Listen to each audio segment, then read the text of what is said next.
प्रबोध समये स्वात्मानमेवाद्वयम् तस्मै श्रीगुरुमूर्तये नमः। श्रीदक्षिणामूर्तये। ओम शांति शांति शांति।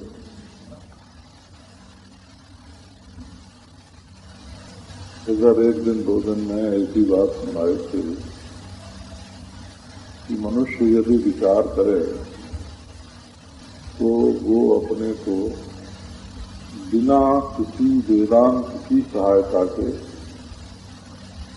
दृष्टा और साक्षी के रूप में जान सकता है। अन्नमय कोश में अन्नमय पुरुष जिसकी संज्ञा है, प्राणमय कोश में प्राणमय पुरुष उसी की संज्ञा है। चैतन्य दोनों में एक है। और उसी की मनोमय कोश में मनोमय पुरुष संज्ञा है। उसी की विज्ञानमय कोश में विज्ञानमय पुरुष संज्ञा है। उसी की आनंदमय कोश में आनंदमय पुरुष संज्ञा है। और यदि कोश की विवक्षा न होए तो एक दृष्टा सबका, एक साक्षी सबका। जो हाथ को जानता है वही हाथ के हिलने को जानता है, वही हाथ हिलाने की इच्छा को भी जानता है, और वही हाथ हिलाने वाले को भी जानता है, और वही नारायण हाथ हिलाने का जो सुख दुख है उसको भी जानता है। तो जानने वाला जो है वो दृष्टा है, साक्षी है। इस बात को आप और दूसरे ढंग से भी जान सकते हैं। जो लोग वेदांत का क ख पढ़ते हैं उनको भी इसका संस्कार होगा। जैसे घड़ी को देखने वाला घड़ी से जुदा है, लाउड स्पीकर को देखने वाला, मेज को देखने वाला, कुर्सी को देखने वाला, स्त्री पुरुष को देखने वाला, जिसको देख रहा है उससे जुदा है। घट का दृष्टा घट से न्यारा है। इसी प्रकार देह, इंद्रिय, प्राण, मन, बुद्धि और अज्ञान, अभान, तमस, इनको जानने वाला भी इनसे न्यारा है। इसका अर्थ ये हुआ कि शरीर चाहे जन्मे चाहे मरे, सांस चले चाहे न चले, मन में फुरना हो कि न हो, बुद्धि कर्तापन का अभिमान करे कि न करे, मजा आवे कि न आवे, साक्षी तो बिल्कुल साक्षी ही है। उसके साक्षी पने में किसी प्रकार का अंतर नहीं पड़ता। इस बात को दूसरे ढंग से ऐसे समझते हैं कि जागृत अवस्था में हम लोग रहते हैं तो इसमें कभी शब्द का ज्ञान होता है, कभी स्पर्श का ज्ञान होता है, कभी रूप का ज्ञान होता है, कभी रस का, कभी गंध का, कभी इनकी जातियों का और कभी इनके अभाव का। ये सब अलग अलग होते हैं, जुदा जुदा होते हैं। जो शब्द है तो स्पर्श नहीं, जो स्पर्श है तो शब्द नहीं, जो शब्द स्पर्श है तो रूप नहीं, जो रूप है तो शब्द स्पर्श नहीं, सब अलग अलग होते हैं। और इन सबका ज्ञान हमको होता है। तो ये विषय तो न्यारे न्यारे होते हैं और इनका ज्ञान इनसे जुदा होता है। ततो विभक्ता तत्संवेद ऐक रूपियात न भिद्यते। शब्द स्पर्शादयो वेदिया वैचित्र्या जागरे पृथक। जागृत अवस्था में अलग अलग शब्द स्पर्श रूप रस का ज्ञान होता है, क्योंकि ये सब आपस में विचित्र हैं। अलग अलग ज्ञान होता है क्योंकि ये अलग अलग हैं, परंतु इनका जो ज्ञान है वो एक ही है। जैसे एक रोशनी जल रही है, उसमें एक लड़की दिखती है, एक युवती दिखती है, एक वृद्धा दिखती है, एक लड़का दिखता है, एक जवान दिखता है, एक बुढ़ा दिखता है, एक सफेद मूछ वाला दिखता है, एक काली मूछ वाला दिखता है, एक बिना मूछ वाला दिखता है, लेकिन रोशनी एक है। इसी प्रकार जो ज्ञान है वो एक है, और उसी ज्ञान से जागृत अवस्था में अलग अलग चीजें अलग अलग मालूम पड़ती हैं। तो जिस ज्ञान से अलग अलग चीजें मालूम पड़ती हैं, वो ज्ञान, वो रोशनी, वो प्रकाश, वो संवेद, वो चैतन्य एक है, और संसार के विषय जो हैं वो जुदा जुदा हैं। बहुत मोटी बात है ये। और स्वप्न में भी ऐसे ही होता है। तो बोले फिर स्वप्न और जागृत में फर्क क्या है? कि जागृत और स्वप्न में ये फर्क है कि जागृत अवस्था में तो ये मालूम पड़ता है कि जो कल मैंने देखा वही आज देख रहा हूं, जो 2 घंटे पहले था तो ये अब है, और विषयों में स्थिरता मालूम पड़ती है। परंतु स्वप्न के भान में स्थिरता नहीं मालूम पड़ती है। तथा स्वप्नेत्र वेद्यंतु न स्थिरम जागरे स्थिरम।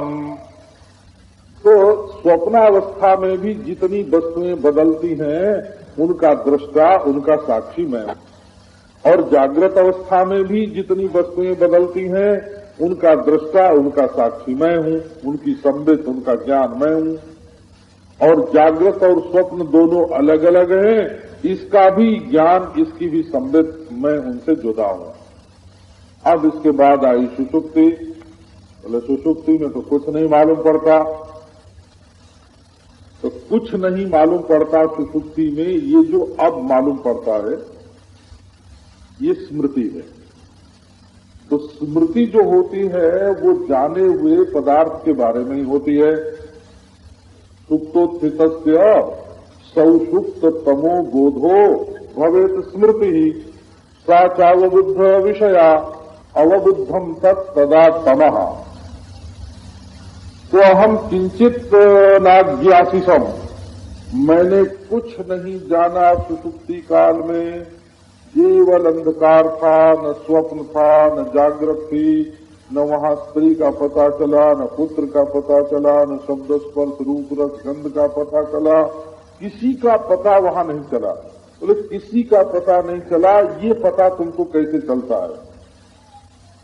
तो इसका मतलब हुआ कि उस अज्ञानांधकार से भी न्यारी एक संविद है, उस अज्ञानांधकार से भी न्यारी एक चिद वस्तु है जो वहां रहती है, और जिसके होने से ही इस समय ये स्मरण आता है कि उस समय कुछ नहीं था। अगर चिद वस्तु न होती तो कुछ नहीं था ये भी कहां से मालूम होता?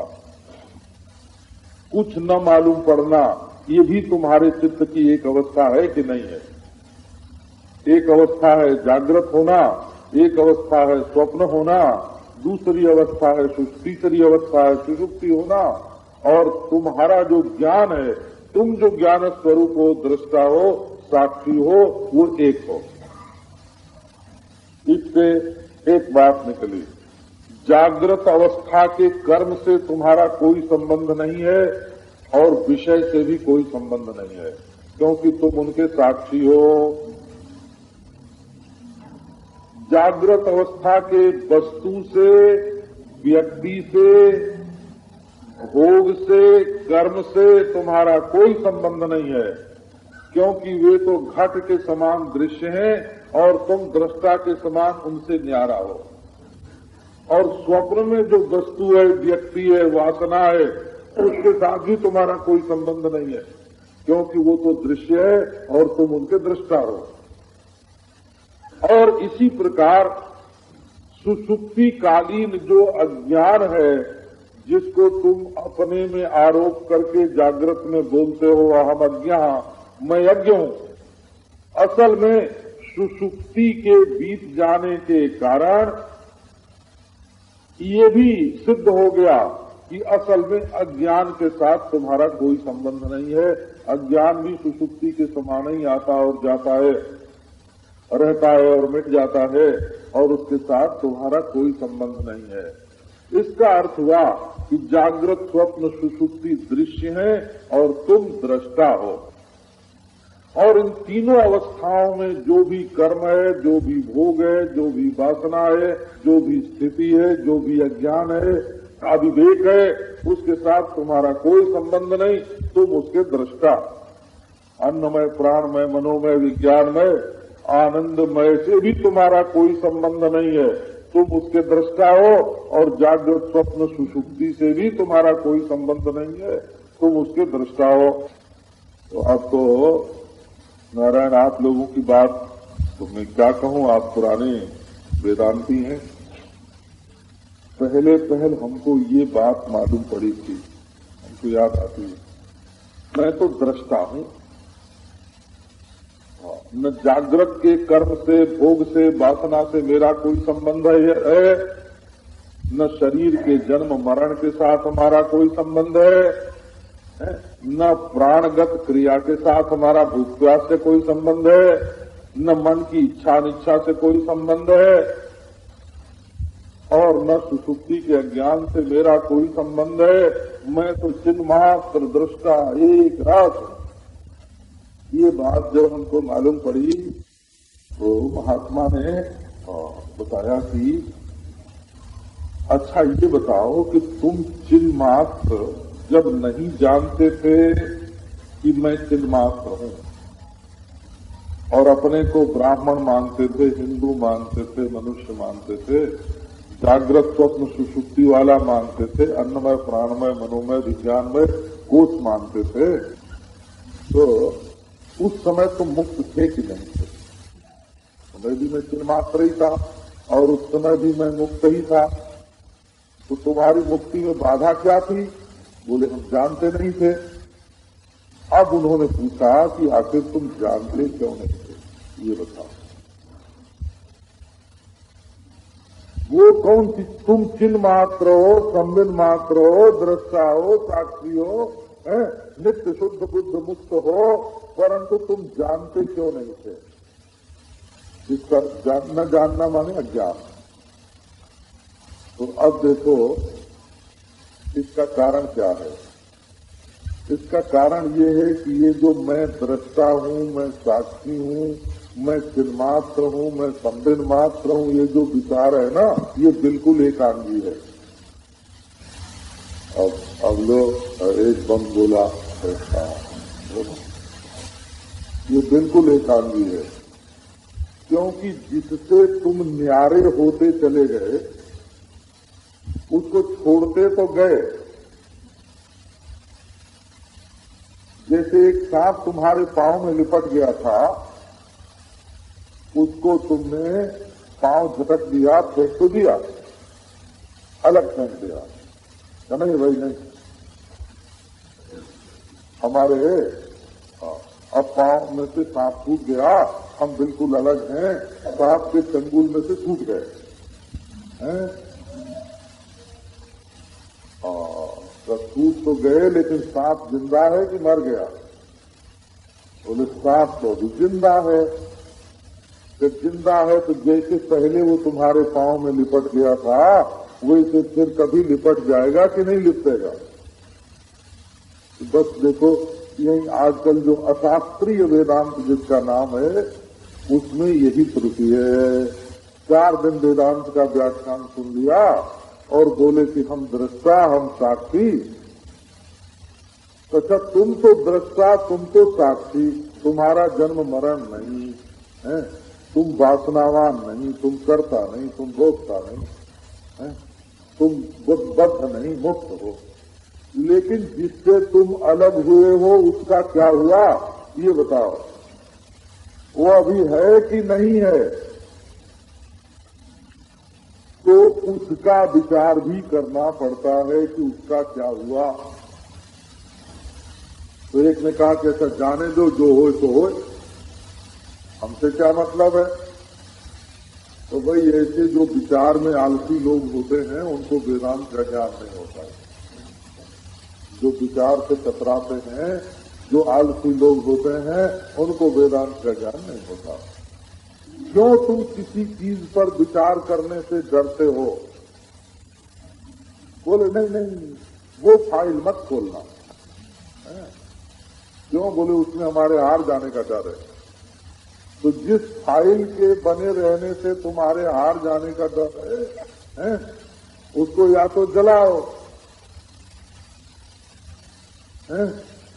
मटियामेट कर दो, या वो फाइल भी खोल के देख लो कि उससे भी वही नतीजा निकलता है जो पहले से निकला हुआ है। तो नारायण, अब देखो कि ये घट-पट आदि जो दृश्य हैं वो क्या है, ये मेज क्या है, ये कुर्सी क्या है, ये घड़ी क्या है, ये लाउड स्पीकर क्या है, ये औरत का शरीर क्या है, ये मर्द का शरीर क्या है। इसके लिए पंचभूत का विचार शुरू हुआ हो, है ना। जैसे अपने शरीर में पंचकोश का विचार करके अपने को उससे न्यारे समझ लिया था। एक मामूली बात आपको सुनाते हैं। ये घड़ी बनाई गई, तो जब घड़ी बन गई, सामने आई, तो इसका नाम घड़ी रख दिया गया। पहले रूप पैदा हुआ, बाद में इसका नाम रखा गया घड़ी। ये बात गलत है। जिसके मन में घड़ी बनाने का संकल्प उदय हुआ कि एक हम ऐसी मशीन बनावेंगे जिस मशीन से टाइम को नापा जा सकेगा। 1 second, 2 second, 3 second, 1 minute, 2 minute, 3 minute, घंटा, 2 घंटा, 4 घंटा। जब किसी के मन में ऐसा यंत्र बनाने का संकल्प हुआ तो संकल्प होते ही नाम हो गया। उसका नाम अ हुआ, ब हुआ, स हुआ, परंतु नाम तो उसी समय तैयार हो गया जब अपने मन में लक्षण बना कि हम एक ऐसा यंत्र बनावेंगे जो टाइम को नापेगा। नित्य समय को भी जो नाप लेगा, ऐसा एक हम यंत्र बनावेंगे। अच्छा, तो मन में ये बात आई कैसे? ये बात विचार करो। ऐसे ये कहते हैं कि एक कोई चिड़िया थी, तो खेल रही थी। इतने में सामने से देखा एक बिल्ली आ रही है। बोले अरे भाई, ये बिल्ली आ रही है, हमको पकड़ेगी, तो हम क्या करें? बोले आंख बंद करके अपने सिर को बालू में गाड़ दें, तो बिल्ली हमको देखेगी नहीं और हमको पकड़ेगी नहीं। वो आंख बंद करके उसने अपना सिर बालू में गाड़ दिया। बिल्ली आई और धड़ तो दिख ही रही थी उसकी, तो उसने पकड़ के नोच दिया उसको। तो यदि किसी ओर से तुम आंख बंद कर लोगे, वस्तु के बारे में ठीक ठीक विचार नहीं करोगे, तो ये काल खा जाएगा। ये कैसे किसी के मन में ये संकल्प आया कि मैं काल को नापूं? तो यदि काल को नापने का संस्कार अंतःकरण में पहले से नहीं होता, एक काल नाम की वस्तु होती है, उसके अवयव होते हैं, उसका विभाग करके हम रात और दिन 24 घंटे करके उसको नाप सकते हैं। ये काल को नापने की कल्पना ही बिना संस्कार के नहीं आ सकती। ये मीटर और ये गज है, वस्तु को नापने के लिए ये सेरा, अधसेरा, पचसेरा है, और स्थान को नापने के लिए गज और मील, और नारायण समय को नापने के लिए घंटा मिनट ये बनाने का संकल्प ही नहीं आता मन में, यदि इसका संस्कार पहले से मौजूद नहीं होता। तो आप विचार करके देखो, आदि जितने पृथक पृथक पदार्थ हैं वो सब पंचभूत में लीन हो जाते हैं, पंचभूत में बनते हैं और पंचभूत में ही पैदा होते हैं और पंचभूत में ही रहते हैं। इन पंचभूतों में मिट्टी पानी में, पानी आग में, आग हवा में, हवा आकाश में, और आकाश अपने से बड़े मन में, और मन अपने से बड़े अहंकार में, और अहंकार अपने से बड़े महत्तत्व में, और महत्तत्व अपने से बड़ी प्रकृति में। इनका सबका स्थान है। और ये जो प्रकृति है वो अपने से बड़े ईश्वर में लीन हो जाती है। और घड़े की जानकारी, कपड़े की जानकारी, मेज की जानकारी, लाउड स्पीकर की जानकारी, स्त्री पुरुष की जानकारी, जो इंद्रियों से जितनी जानकारी होती है वो सब मन में लीन हो जाती है। मन अपने से बड़ी बुद्धि में लीन हो जाता है, बुद्धि अपने से बड़े, है ना, अपने से बड़े महत में लीन हो जाता है। और अहम महत जो है वो अज्ञान में अव्याकृत में लीन हो जाता है, और अव्याकृत के साक्षी आप रह जाते हैं। साक्षी के साथ कार्य कारण भाव नहीं होता। ये बात ध्यान रखने की है।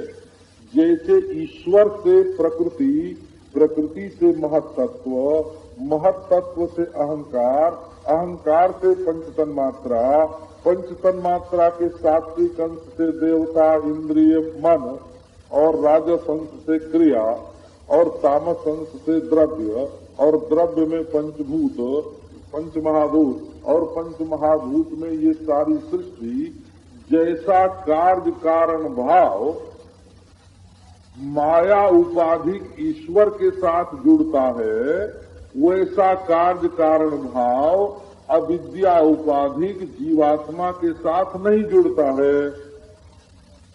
यही तो बात समझने की है। तो कार्य अज्ञान की परंपरा जुदा है और माया की परंपरा जुदा है।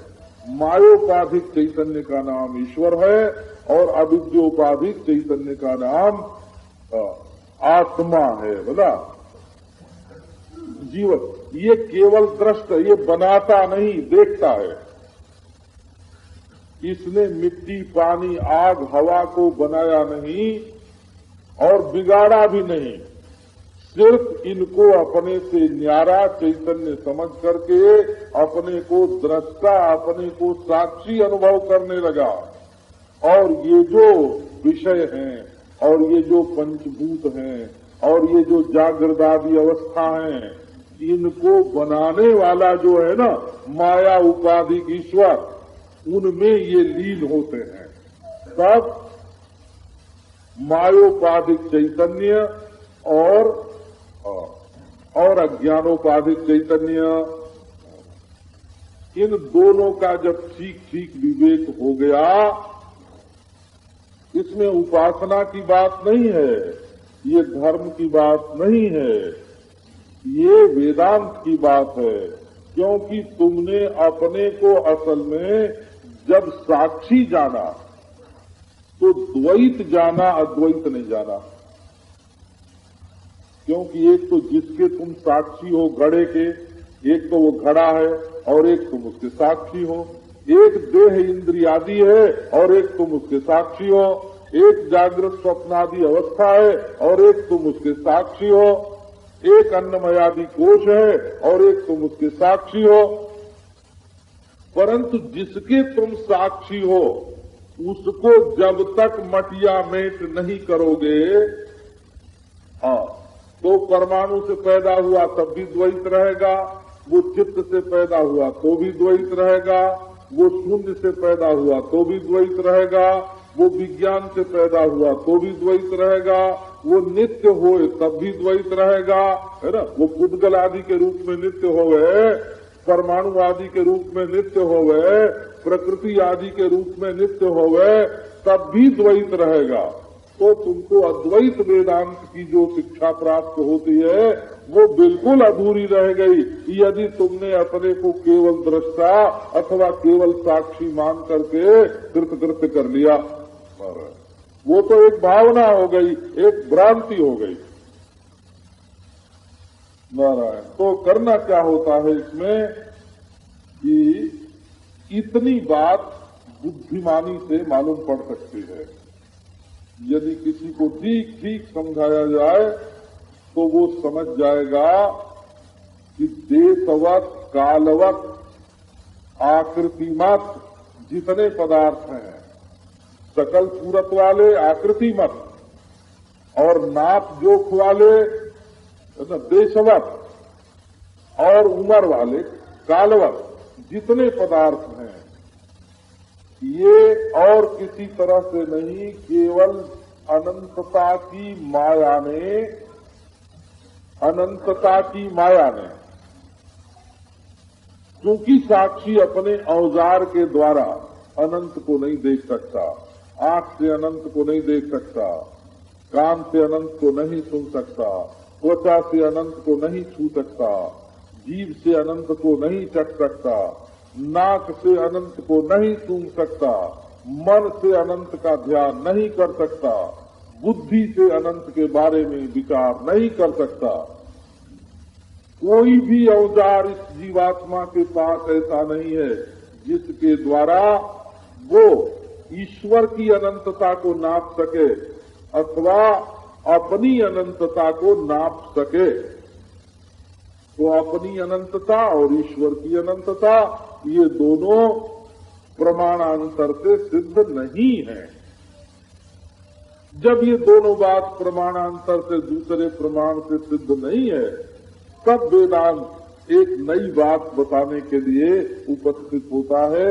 वेदांत वो चीज बताता है जो किसी भी दूसरे साधन से नहीं मालूम पड़ सकती, किसी भी दूसरे प्रमाण से नहीं मालूम पड़ सकती, किसी भी दूसरी स्थिति से अनुभव में नहीं आ सकती।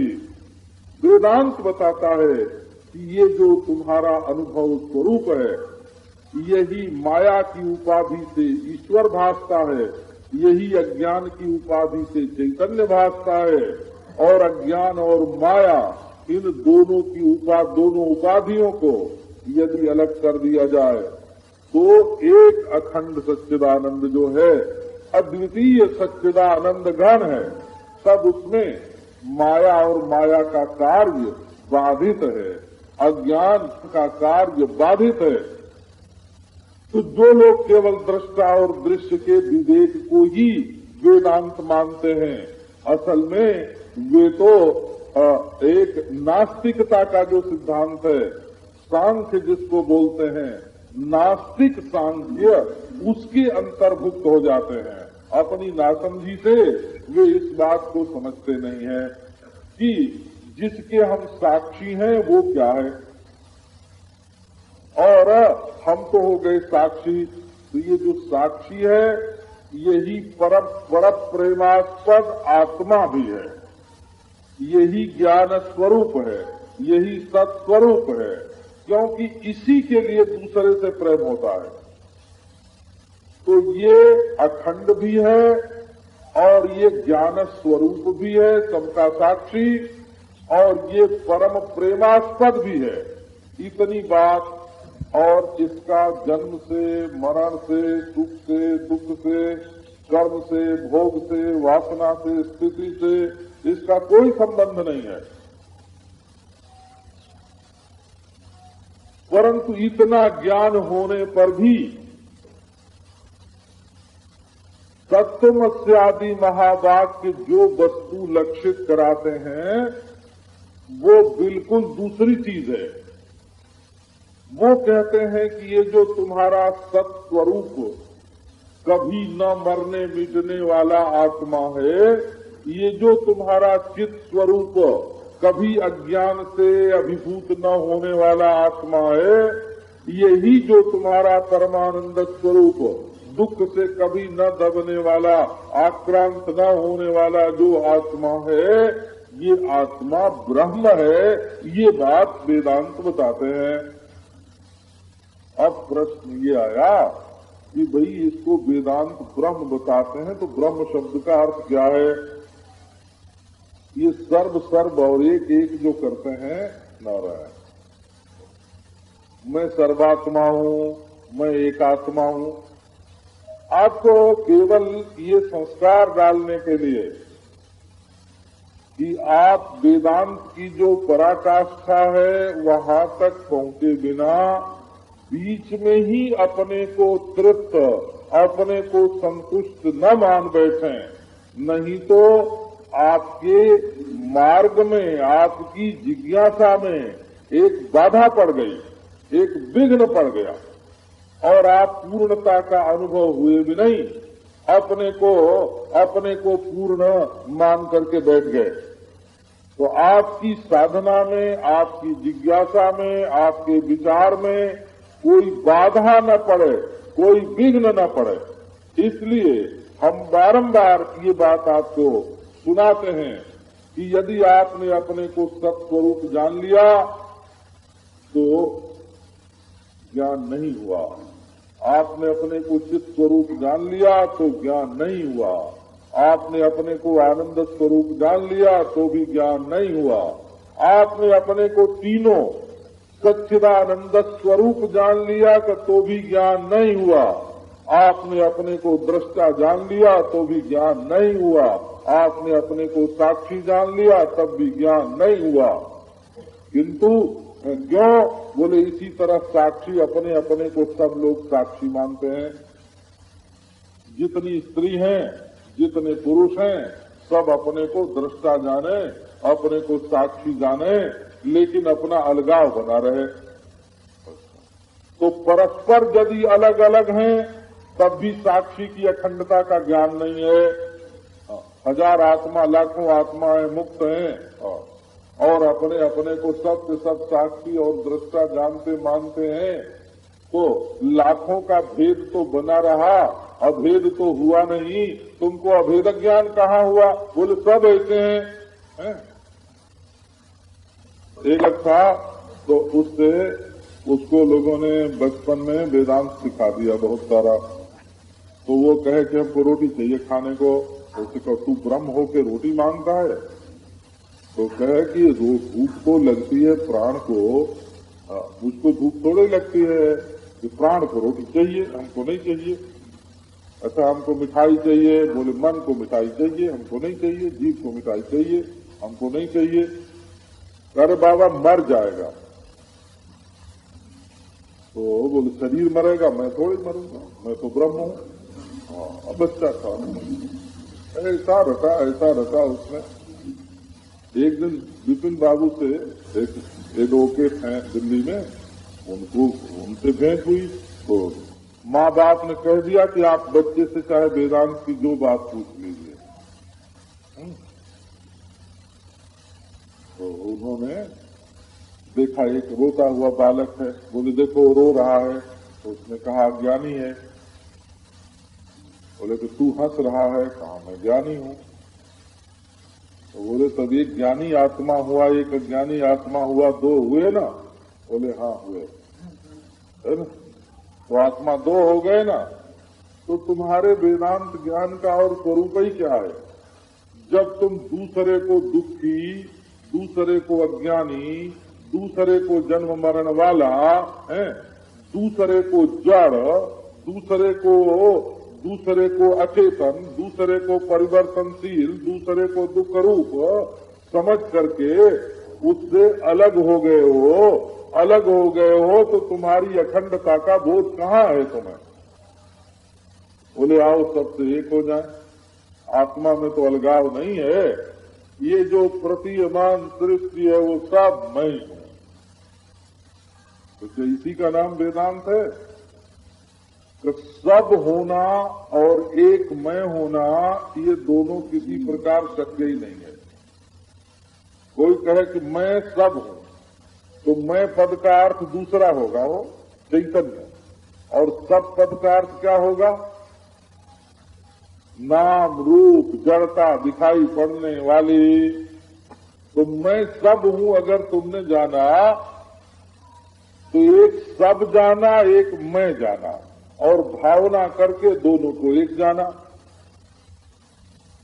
इसका नाम अद्वैत नहीं है।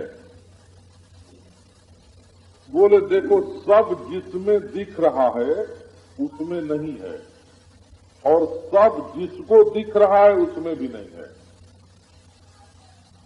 क्योंकि तुम्हारा जो अधिष्ठान चैतन्य है, अधिष्ठान चैतन्य जो है वो अद्वितीय है। आपको ये बात मालूम है कि नहीं? क्या कि एक एक तो दो होता है? बोला आपके बारे में ऐसा सोचना कि आपको ये मालूम न होए बड़ा भारी अन्याय है। एक एक दो होता है और एक बटे भी दो होता है, ये भी तो आपको मालूम है।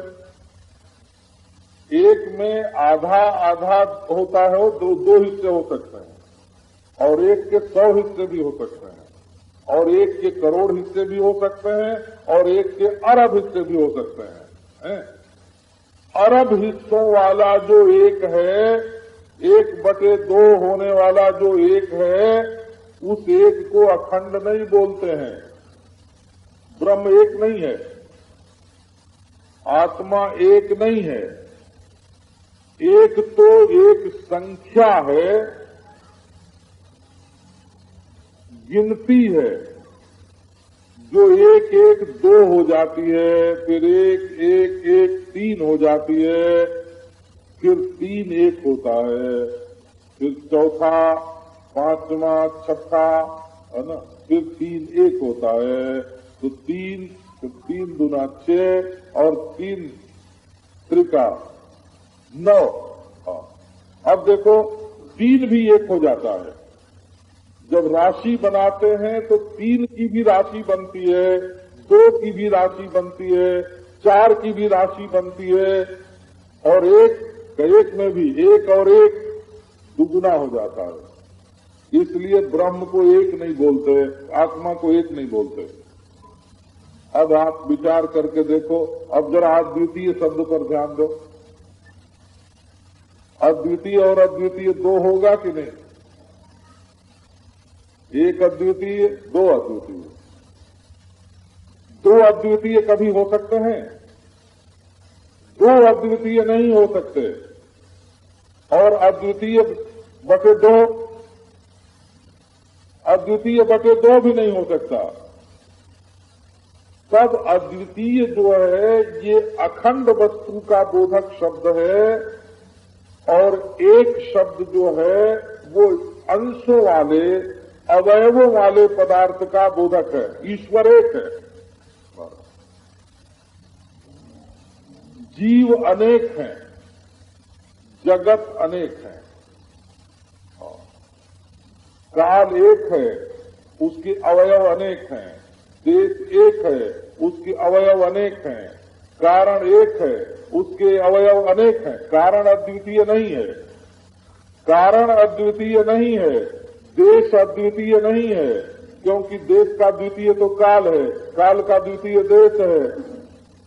देश अद्वितीय नहीं है, काल अद्वितीय नहीं है, कारण द्रव्य अद्वितीय नहीं है, जीव अद्वितीय नहीं है, ईश्वर भी अद्वितीय नहीं है।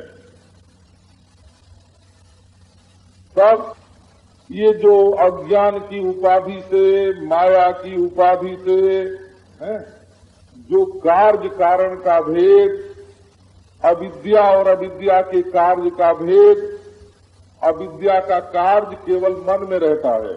आप ये ध्यान में रखना, अज्ञान का कार्य केवल मन में होता है। जैसे भ्रांति, संशय, ये क्या है?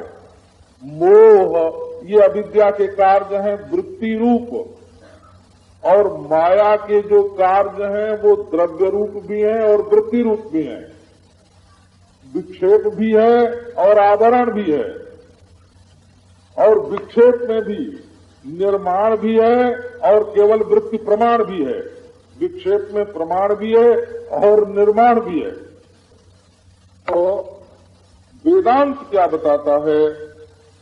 वेदांत का अभिप्राय ये है कि तुम अद्वितीय चैतन्य ब्रह्म सत्य हो।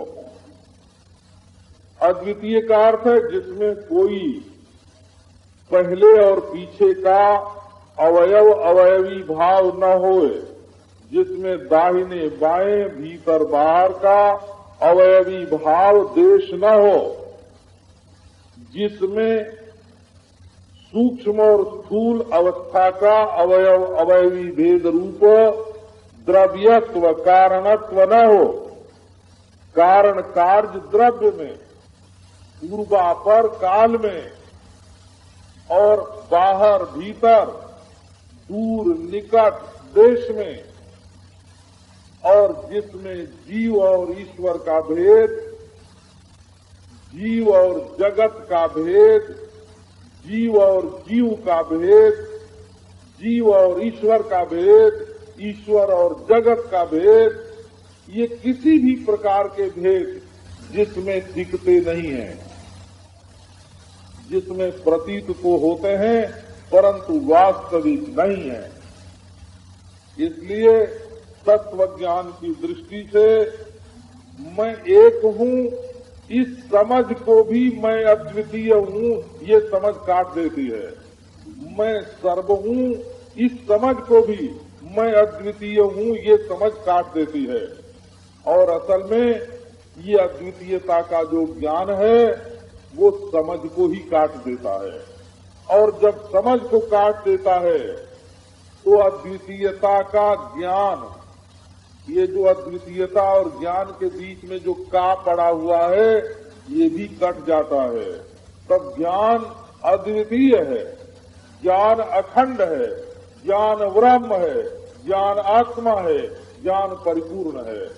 और जो जगत के रूप में, जीव के रूप में, ईश्वर के रूप में जो कुछ भास रहा है वो सब का सब ज्ञान ही है। तो अखंडम सच्चिदानंदम परम ब्रह्मैव लक्ष्यते। ये इसी से श्रुति जो है वो पहले अध्यारोप करती है और फिर अपवाद करती है। क्योंकि जो वस्तु दो में एक का जहां अध्यारोप किया वहां चार अपने आप ही बन गया। ये तो जो वस्तु गणित की सीमा के भीतर नहीं होती, उसको गणित की सीमा में लाने के लिए जैसे अध्यारोप और अपवाद का न्याय लेकर के स्वयं सिद्धियों को स्वीकार करके एक कल्पना करके दूसरी कल्पना से काट करके अनंत का जो गणित की सीमा के बाहर है उसका गणित प्राप्त करने के लिए कल्पित गणित से काम लिया जाता है। उसी प्रकार जो इंद्रियों का विषय नहीं है, कौन सा अद्वितीय, क्योंकि इंद्रियां पांच हैं बाहर और ये पांच विषय को जानती हैं, ये अद्वितीय को नहीं जान सकते। और ये विषयों में जो पांचपना है और उनके आधारभूत भूतों में पांचपना है, उनको देखने वाली इंद्रियों में पांचपना है,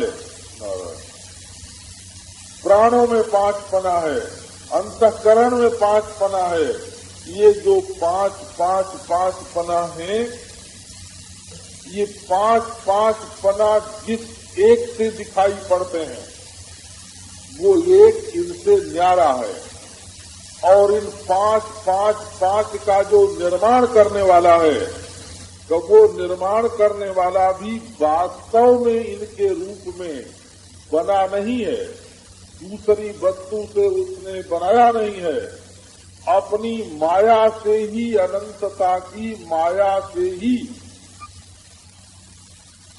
उसमें ये भास रहा है। जैसे आकाश की अनंतता ही नीलिमा होकर भासती है, जैसे समुद्र की गहराई ही नीलिमा हो करके भासती है, इसी प्रकार जो तत्व की अनंतता है, अखंडता है, अद्वितीयता है, वो माया होकर भास रही है। ये जो माया का बना हुआ प्रपंच है, ये न दृष्टा में है और न अधिष्ठान में है। और जब ये माया का बना हुआ प्रपंच ही नहीं है, तो अधिष्ठान और दृष्टा का भेद करने वाला कोई भी पदार्थ नहीं है। इसलिए तत्वमस्यादि महावाक्य जो हैं, वो ये बात बताते हैं कि आत्मा ब्रह्म है, ब्रह्म आत्मा है, और इससे अलग न जीव है, न जगत है, न इससे अलग ईश्वर है। ये एक अखंड बोध, यही परम सत्य, यही परम सत्य है। तो कहने का अभिप्राय ये हुआ कि जब आप वेदांत के मार्ग में चलें, तो कहीं भी एक तो विचार से बचने की कोशिश नहीं करें। कोई भी तर्क हो, कोई भी युक्ति हो, कोई भी विवेक हो, उस पर ध्यान देना चाहिए। और दूसरी बात, केवल हम इससे अलग हैं ये सोच करके, है ना, कि ये तो दूसरे राज्य की बात है, कि ये तो दूसरी पार्टी की बात है, कि ये तो हमारी नहीं हमारे भाई की बात है ना, मैं तो अकेला हूं भाई। बोले कि देखो ये जो चोरी चमारी लगी वो तो हमारे भाई को लगी है, मैं तो अकेला हूं, है ना। लेकिन मैं अकेला हूं ये कहना मात्र ही वेदांत नहीं है। असल में जहाँ भाई भाई का भेद मिट जाता है, वहाँ वेदांत होता है। जहाँ भाई से हम अलग हो करके अपने को भाई के पाप पुण्य से बचाने की कोशिश करते हैं, है ना, वो अद्वैत ज्ञान नहीं है। कि जो लोग घटपटादि से अपनी पृथकता को जान करके, अपने को उसका दृष्टा जान करके, अपने को ज्ञान मात्र जान करके, जड़ से अपने को अलग समझ करके जो ऐसा सोचते हैं कि जन्म नहीं है, मरण नहीं है, पहले तो नास्तिक होते हैं अधिकांश तो वो तो समझते ही नहीं है कि ये सकल सूरत बनने के लिए कोई बीज चाहिए, कोई वासना चाहिए। पहले तो उनकी समझ में यही नहीं आता है। और ये न आने के कारण इस शरीर के पहले भी कोई बीज अंकुर न्याय से प्रपंच था, यही उनकी समझ में नहीं आता है कि नरक है या स्वर्ग है या पुनर्जन्म है, ये भी उनकी समझ में नहीं आता है। आपको आश्चर्य होना चाहिए कि बौद्ध मत में ईश्वर को नहीं मानते हैं और वेद को नहीं मानते हैं, इतने अग्रगामी हैं वो, हैं? लेकिन पुनर्जन्म को मानते हैं। जैन मत में ईश्वर को अलग नहीं मानते, केवल अपने तीर्थंकर महापुरुषों को ही मानते हैं, और वेद को भी नहीं मानते, शास्त्र को नहीं मानते। लेकिन उनके यहाँ भी इस शरीर के मूल कारण के रूप में संस्कार, वासना, है ना, और पुनर्जन्म, जन्म के बाद जन्म मानते हैं। तो इतने अग्रगामी लोग इस बात पर विचार करते हैं। और पहली बात तो वेदांत की ओर चले, बोले अरे ये सब नरक स्वर्ग झूठा है, ये वैकुंठ गोलोक झूठा है। वो विश्व के वैचित्र्य को, विश्व के वासना मूलक वैचित्र्य को समझने की ही कोशिश नहीं करते, उसको समझने की कोशिश नहीं करते। और आगे बढ़े तो बोले अजी होता होगा अंतःकरण का, सूक्ष्म शरीर का पुनर्जन्मादि होता होगा, मैं तो दृष्टा हूँ। अरे बाबा, पहले जैसे दृष्टा अंतःकरण के साथ मिलके दुखी हो रहा था, सुखी हो रहा था, जन्म मृत्यु वाला हो रहा था, फिर वो हो जाएगा। तो पहले ये जिसमें सुख है, जिसमें दुख है, जिसमें जन्म है, जिसमें मृत्यु है, उसको मिथ्या जानने की जो कला है, तो उस कला को पहले सीखना पड़ेगा। और वो कला क्या है? जब मायोपाधिक ईश्वर को समझोगे, तभी अपने को दृष्टा समझोगे तो केवल इनसे अलगाव का ज्ञान होगा।